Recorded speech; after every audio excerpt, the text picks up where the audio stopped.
Le protagoniste est le dragon Letty, qui a besoin d'une maison à lui, car chaque créature a besoin d'un toit personnel au-dessus de sa tête.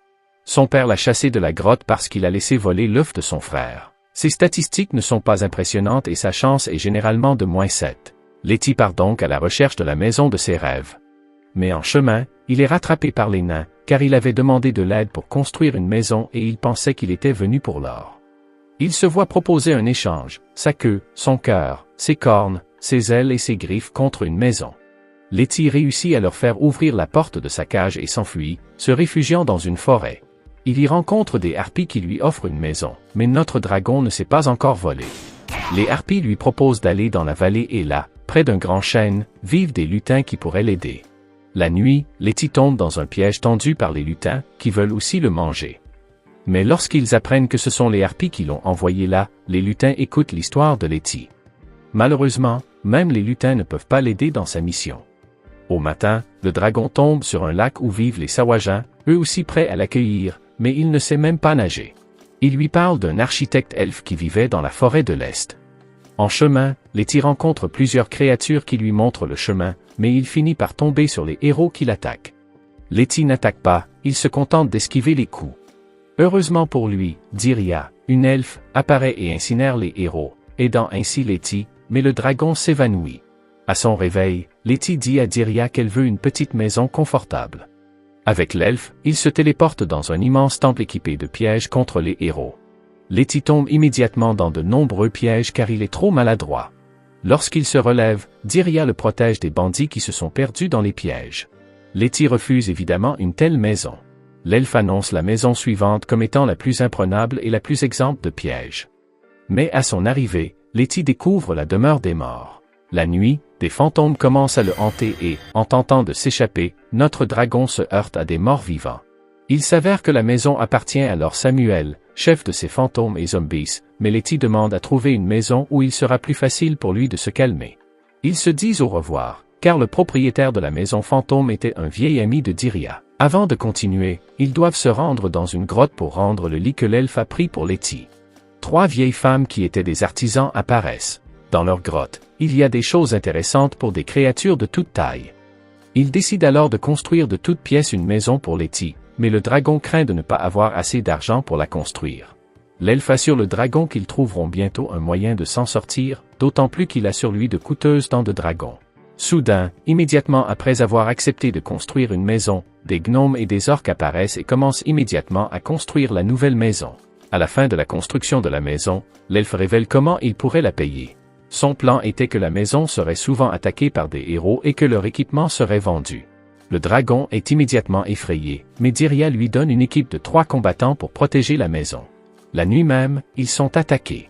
Heureusement, l'équipe de Letty parvient à vaincre les chevaliers, mais parmi eux se trouve celui que Letty a vu lors de sa première rencontre avec les héros. Après la défaite, le chevalier révèle à tous la majesté du dragon qui vit dans cette demeure. Le lendemain, diverses créatures se présentent à la maison pour y trouver refuge, plongeant l'endroit dans le chaos. Letty ne le supporte pas et décide de partir. Dirya le rencontre dans la rue et lui dit qu'il aimerait l'aider à acheter une autre maison. Au cours de leur voyage, ils se retrouvent dans une plaine glacée. L'elfe le conduit vers une terre vide, où il lui dit de construire sa nouvelle maison, car il n'y aura jamais de héros ni de créatures. Il n'y a que des yétis qui vivent ici. Après avoir construit un igloo, Dirya quitte le dragon en lui disant qu'il devra survivre au moins 3 jours. Letty, affamé, commence à chasser, mais finit par devenir lui-même la proie et se perd dans la tempête de neige. Letty trouve alors un œuf. Il a l'air délicieux, mais il ne peut pas le manger, car il se souvient de l'œuf de son frère et se sent triste. Malheureusement, la glace sur laquelle il se trouvait se brise et il commence à flotter dans l'eau. Soudain, il est avalé par une énorme baleine.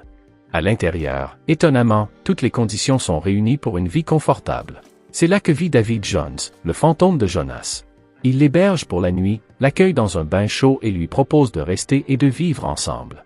Évidemment, Letty ne pense pas que ce soit un endroit très confortable pour vivre, puisqu'ils sont à l'intérieur d'une baleine. Le lendemain matin, ils trouvent un moyen de sortir de la baleine. À l'aide de poivre, ils font éternuer l'animal et Letty est expulsée de la baleine. Letty a de nouveau faim et un phoque saute sur la banquise. En tant que dragon au cœur d'or, il ne peut pas manger cet animal tendre et sans défense. Il s'avère que l'animal est Dirya, qui l'aide à atteindre l'abri. Pendant qu'il mange, l'œuf commence à se fissurer et, lorsqu'il éclot, la petite créature appelle Letty « Papa ». L'elfe dit de garder l'oisillon de Rosvelg, car leur affection au premier regard est inévitable.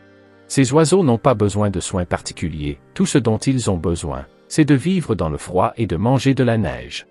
Comme Letty est réticente à l'idée de vivre dans des régions hivernales, ils se rendent tous deux dans la ville la plus proche, où ils souhaitent trouver un foyer pour l'oisillon. Mais l'oisillon manifeste son désir de rester avec son père dragon. Chaque nouvelle maison présente des difficultés. Letty lui-même ne veut pas donner le poussin en de mauvaises mains. Finalement, tout ce qu'il reste à faire, c'est que le poussin reste avec eux. Lorsque Dirya s'en va, l'un des villageois veut s'emparer du poussin. Letty tente de l'effrayer avec son feu, mais se brûle la langue. C'est alors qu'un elfe arrive et fait fuir le malfaiteur. Le poussin s'appelle Pip et commence à vivre avec le dragon, comme une vraie famille. Letty n'a plus d'argent car il a commandé de la nourriture pour le poussin. Le dragon a besoin de gagner de l'argent, alors lui et l'elfe se téléportent au marché. Heureusement, les vols et les bagarres sont interdits dans ce marché. Ils arrivent chez Amon, un employeur local, mais sans recommandation, le hibou ne peut pas donner de travail. Pip essaie de dire quelque chose, alors Amon leur donne une chance, mais le poussin dit quelque chose que seul le hibou peut comprendre. Le travail de Letty est difficile, mais le salaire est trop bas. Le deuxième emploi est celui de réceptionniste, mais tout le monde a peur du dragon. Son prochain emploi est dans le secteur des services. La première demande consiste à faire croire que le dragon peut être invoqué grâce à un sort jeté par un magicien plutôt médiocre. Tout se passe comme prévu, sauf que le salaire est encore trop bas. Mais Pip réussit à pousser un cri effrayant et est mieux payé. Dans le cadre d'un autre travail, Letty doit livrer un colis à l'extérieur de la ville, mais il s'agit en fait d'une embuscade. Le dragon a très peur pour sa vie et celle de son fils. Oroba, un cheval humanoïde, s'approche soudain. Il ouvre la cage et lui fait visiter la prison, révélant que l'endroit est très confortable. Il s'avère que les combats sont organisés ici pour gagner de l'argent. Les geôliers eux-mêmes gagnent beaucoup. Dans l'arène, Letty combat 3 squelettes. Au début, Letty, comme d'habitude, a peur et évite le combat. Mais le dragon les abat d'un seul coup, ce qui lui permet de gagner beaucoup d'argent et de se détendre. Ils apprennent bientôt que Markgraf, le commandant de l'arène, est mourant et que son fils aîné a hérité de son entreprise. Ce dernier veut fermer l'arène et tuer toutes les créatures qui y vivent. Les combattants commencent immédiatement à élaborer un plan pour s'échapper. Letty doit distraire les gardes, mais finit par les assommer tous. Malheureusement, ils sont encerclés. Heureusement, Dirya apparaît au bon moment et assomme tous les mercenaires. Enfin libre, Letty décide de ne pas rester avec les geôliers, leur fait ses adieux et s'en va. Plus tard, ils sont encerclés par des bandits qui veulent capturer le dragon et vendre les parties de son corps. Letty, effrayée, détruit tout le convoi par le feu. Dans l'un des chariots restants se trouve une jeune fille qui semble avoir été kidnappée.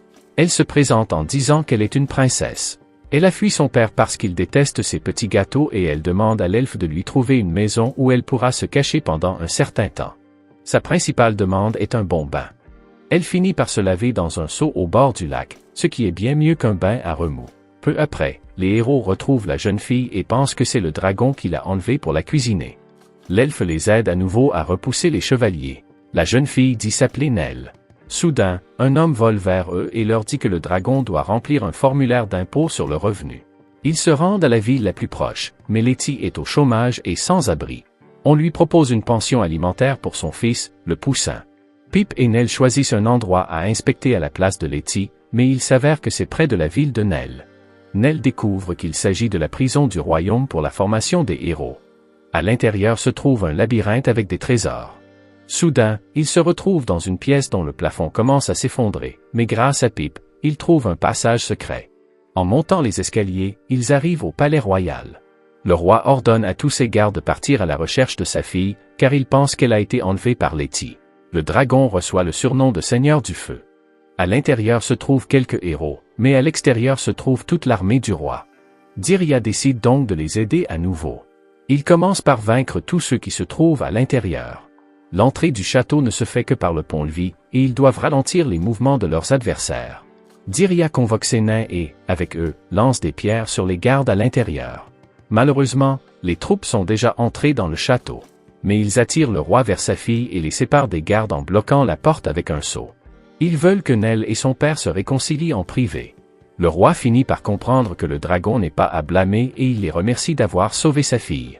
Pour libérer Letty, le roi lui donne de la poussière de fée afin qu'il puisse voler temporairement. Ils se disent au revoir et Letty et Pip s'envolent avec Dirya, en promettant de retrouver leur nouvel ami lorsque Letty aura enfin trouvé sa maison. Quelle créature mystique aimerais-tu être? Écrivez-le dans les commentaires et abonnez-vous à la chaîne pour voir d'autres vidéos comme celle-ci.